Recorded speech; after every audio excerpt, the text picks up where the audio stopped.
Buenos días. Continuamos con nuestro relato de la Guerra Civil Española en tiempo real. Hoy es 27 de noviembre de 1937 y esta semana, aunque naturalmente los españoles de entonces no eran conscientes de ello, la Guerra Civil ha entrado en su ecuador. Si consideramos que comenzó el 17 de julio de 1936 y que concluyó el 1 de abril de 1939, habría durado un total de 989 días, o si se prefiere, 2 años, 8 meses y 15 días. El pasado 23 de noviembre de 1937 habían transcurrido ya 494 días y quedaban por transcurrir otros 494. Por lo tanto, era el punto medio, cronológicamente hablando de la guerra. Sin embargo, estratégicamente, queda claro que en este año y medio prácticamente, la República no ha hecho sino retroceder. Ha perdido todo el frente norte. Desde hace un mes solo hay un frente continuo desde el Pirineo aragonés hasta el Mediterráneo en la costa de Granada, y el poder político de Franco se está acrecentando.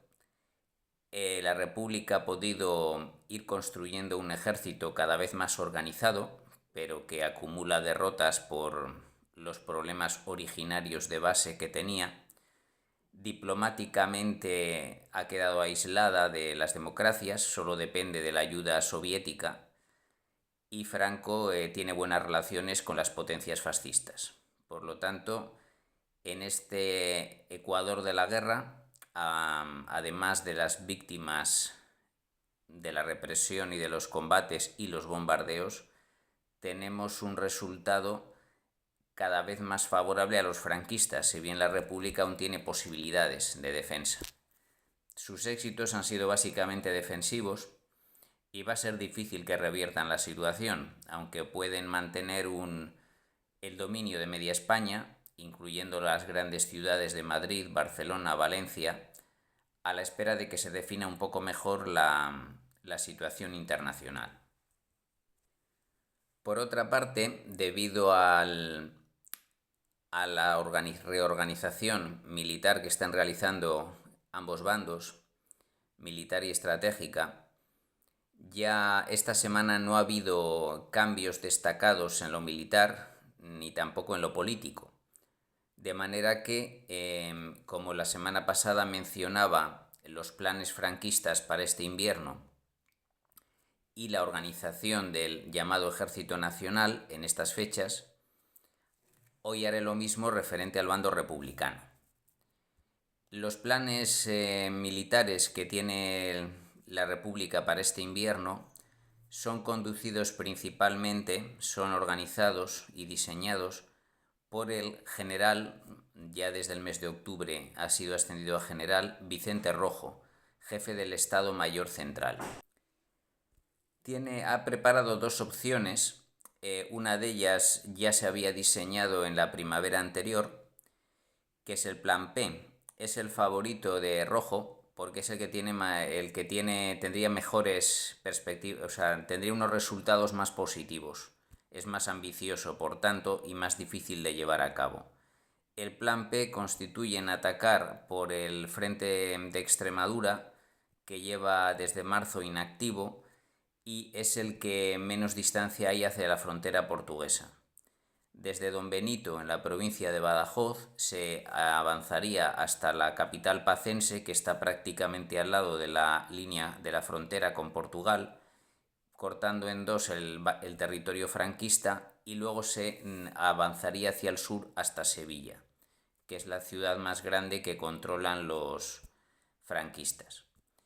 Este plan es, por tanto, el que tendría sería, por lo tanto, tendría unos resultados más positivos si tiene éxito, pero lo cierto es que es más complicado e inseguro de llevar a cabo, por la mayor extensión de terreno a ocupar, por la menor calidad de las tropas que allí combaten, que llevan varios meses inactivas, y sobre todo porque a principios de diciembre, aquí me adelanto un poco porque las fechas en que se toma cada decisión no están demasiado claras, pero entre finales de noviembre, principios de diciembre, el alto mando republicano baraja los dos planes, que ahora mencionaré el otro, y acaba tomando su decisión. Llega la información de que Franco está preparando una ofensiva sobre Guadalajara y Madrid. Por lo tanto, un ataque tan lejos de la zona que va a ser atacada puede dejar desguarnecido este sector. Entonces, finalmente se tomará la decisión de optar por el Plan H, que es menos ambicioso. El Plan H significa un ataque sobre Teruel, que es la capital de provincia más expuesta y por lo tanto peor defendida de las que controlan los franquistas, ya que es vulnerable desde 3 puntos: el nordeste, el sudeste y el suroeste. Está en Aragón, que es una zona donde el ejército, antes de Aragón y ahora del este, tiene amplia experiencia militar, y además está cerca de Guadalajara, que es la zona donde van a atacar los franquistas. Por lo tanto, una ofensiva republicana sobre Teruel obligaría a Franco a abortar esa proyectada ofensiva sobre Madrid.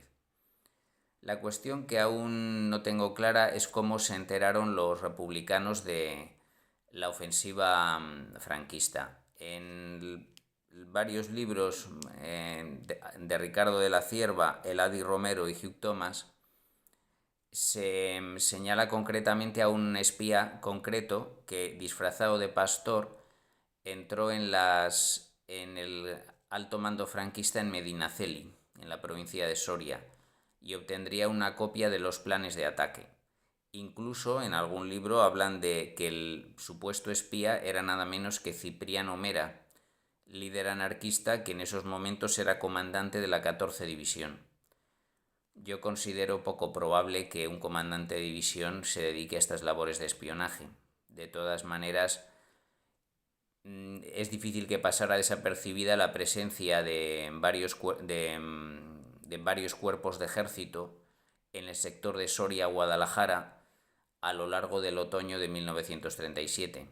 Probablemente serían muchas las informaciones de espías, incluso de observaciones aéreas, de que los franquistas estaban preparando acumulación de fuerzas entre Guadalajara y Soria.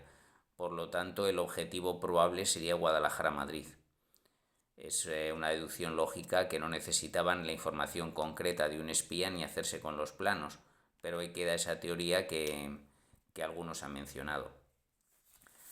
Por lo tanto, ante la necesidad de protegerse anticipadamente de esta ofensiva, que tiene incluso fecha, que es el 18 de diciembre, el alto mando republicano decide que aprobará el Plan H de ofensiva sobre Teruel, dejando para más adelante el Plan P de ofensiva hacia Extremadura. Explicada ya la estrategia militar de la República para este invierno, pasaré ahora a hablar del organigrama militar que iba a llevarlo a cabo. El mando republicano, a diferencia del franquista, que Franco siempre tenía la última palabra, por más que se pudiera dejar asesorar por Vigón o por Dávila o por los consejeros militares alemanes.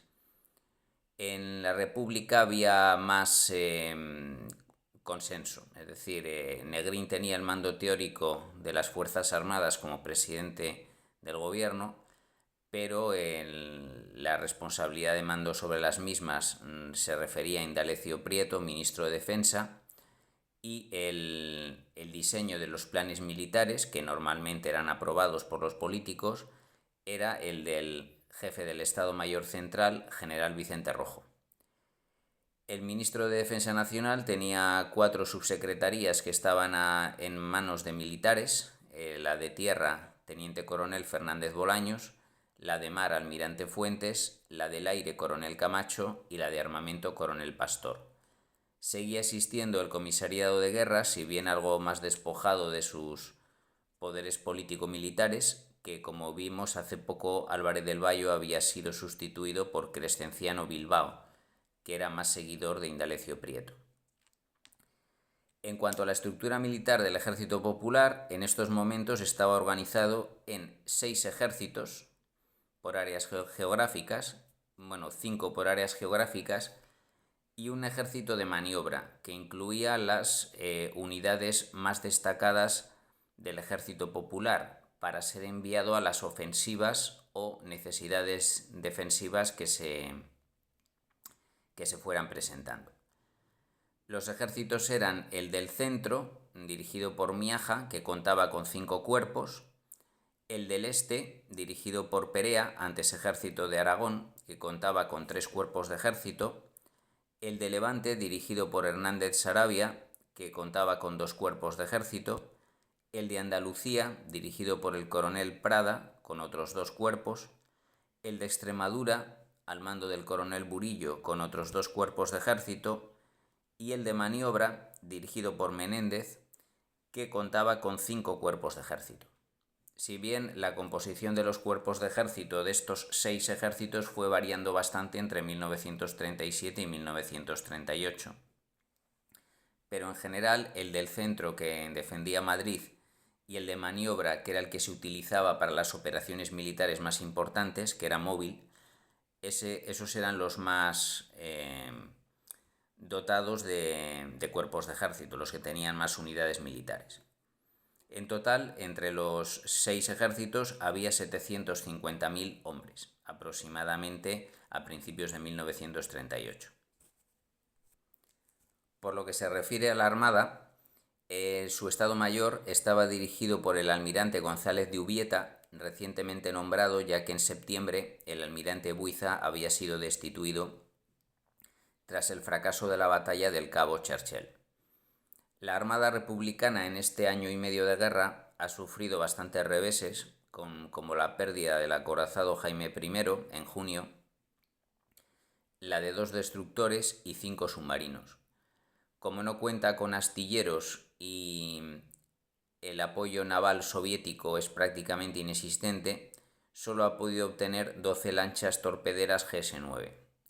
En cambio, los franquistas, que sí cuentan con el astillero del Ferrol y la aportación de Italia, que es una potencia naval en el Mediterráneo, no han perdido un solo barco desde que empezó la guerra y han conseguido 4 destructores, 2 submarinos y 7 lanchas torpederas, de manera que el dominio naval, que ahora ya solo es en el Mediterráneo, de los franquistas es bastante abrumador.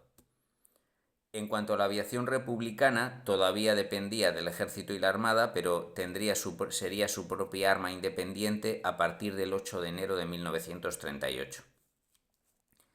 Contaba en 1937 con 7 regiones aéreas y 33 aeródromos militares.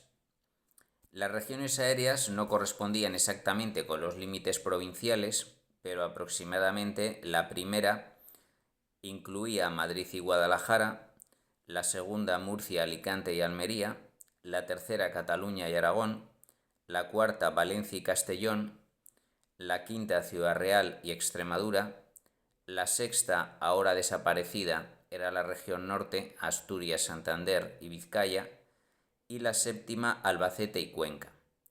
En la base aérea de Los Llanos, en Albacete, se encontraba la base central de las Fuerzas Aéreas Republicanas. A lo largo de 1937, la República había conseguido casi 200 aviones soviéticos, concretamente 117 cazas y 74 bombarderos. Así, por tanto, estaba la situación militar en ambos bandos. Recuerdo que la franquista ya la comenté en el vídeo anterior. Y con estas unidades los dos empezarían a preparar sus respectivas ofensivas para diciembre.